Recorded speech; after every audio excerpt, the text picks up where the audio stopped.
Muy bien, Sergio Berenstein, ¿cómo estás? Muy bien, buenas noches. Un año de la elección de Macri. ¿Cómo lo definirías al gobierno hoy por hoy? Es un gobierno que logró éxitos en lo político, pero que no pudo cumplir sus objetivos en materia económica y parcialmente tampoco de gestión. Entonces yo creo que es un gobierno que tiene luces y sombras. Qué notable lo de lo político, porque durante mucho tiempo aún hoy hay quienes le critican la falta de política al gobierno. Creo que fue un error. En parte tiene que ver con el hecho de que la oposición, el peronismo, el Frente Renovador, también los sindicatos, incluso los movimientos sociales tuvieron una actitud cooperativa y que el gobierno estableció una estrategia, yo creo, inteligente de negociación, no de confrontación con los grupos con los cuales disentía en materia política. De hecho, el Parlamento, con alguna excepción, votó una enorme mayoría de las iniciativas que el Ejecutivo enviaba.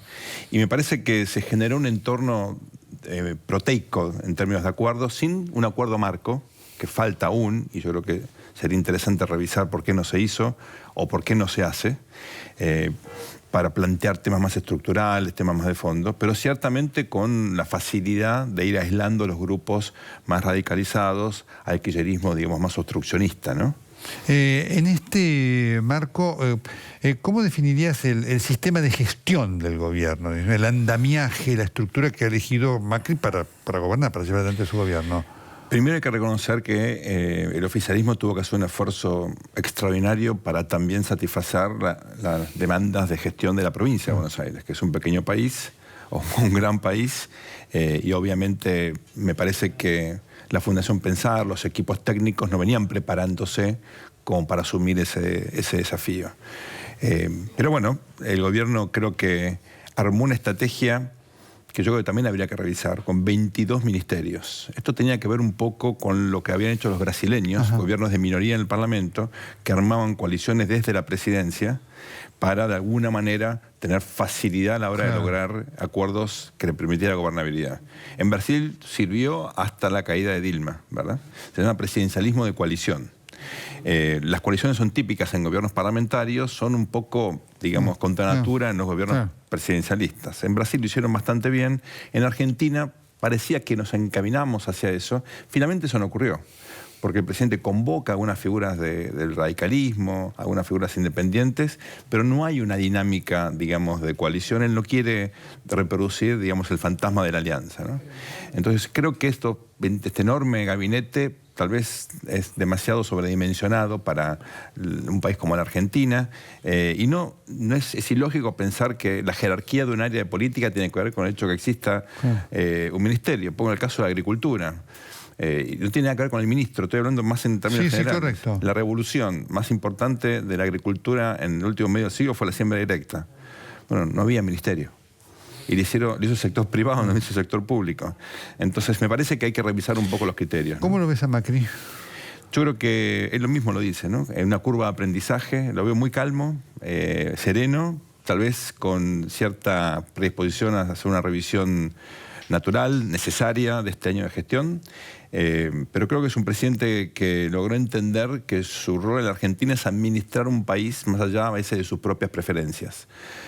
Yo creo que el presidente tiene una característica, él cree que no puede avanzar en áreas donde la sociedad no quiere entrar. Por ejemplo, la cuestión de las tarifas. Él hubiera querido hacer un ajuste mucho más rápido, mucho más efectivo, pero obviamente la sociedad reaccionó en contra de eso y él no puede convencer a la propia clase media, media alta, a mis vecinos, que paguen por la electricidad, por el gas, lo que realmente vale. Y si la sociedad no quiere hacerlo, un presidente no puede convencerlos, ¿no? Para algunos observadores eso implica un estilo de liderazgo, digamos, en algún sentido limitado, ¿no? No son los liderazgos a la de Gaulle. Sí. De Gaulle dijo, Francia soy yo, y denme a mí la responsabilidad de volver a liberarla, ¿no? Pero bueno, son los liderazgos del siglo XX, no queda nada de eso hoy, no solamente en Argentina, en el mundo tampoco, ¿no? ¿Cómo lo ves a Cambiemos? Con Carrió, con Monzó, con sus diversidades. ¿Qué fue Cambiemos hasta ahora? Sí. Fue una exitosísima coalición electoral que transitó bastante bien el primer año de gobierno. Una coalición electoral compuesta por partidos más bien pequeños o debilitados, digamos, ¿no? Porque el PRO es un partido de un distrito, con alguna extensión, pero muy del líder, sí, ¿no? sí. El radicalismo fue un gran partido, pero sufrió dos, digamos, golpes muy fuertes, la caída de Alfonsín, la caída de la Rúa, y quedó reducido a un partido, lo digo con respeto, más bien periférico. En la ciudad de Buenos Aires, en la provincia de Buenos Aires, tiene una red muy limitada. Y la doctora Carrió es una líder en el punto de vista moral, comunicacional, pero su partido tampoco es muy influyente en términos electorales. Con esos tres, digamos, vectores limitados se armó una coalición exitosa. Así que la verdad que es muy interesante el éxito que ha tenido Cambiemos como instrumento político electoral. Ahora, el desafío ahora es gobernar y al mismo tiempo prepararse para una próxima elección. Y creo que ahí, bueno, hay un proceso de institucionalización, veremos cómo sale. Creo que es el comienzo de una amalgama distinta que, bueno, veremos qué futuro tiene. Hay tensiones internas, son inevitables. Se expresan públicamente, es una característica de la época, la política se hace en los medios, claro, ¿verdad? No ha habido rupturas. Recordémoslo, a esta altura, en la etapa de la alianza, Chacho se había renunciado. Se había roto. Había roto, había implosionado.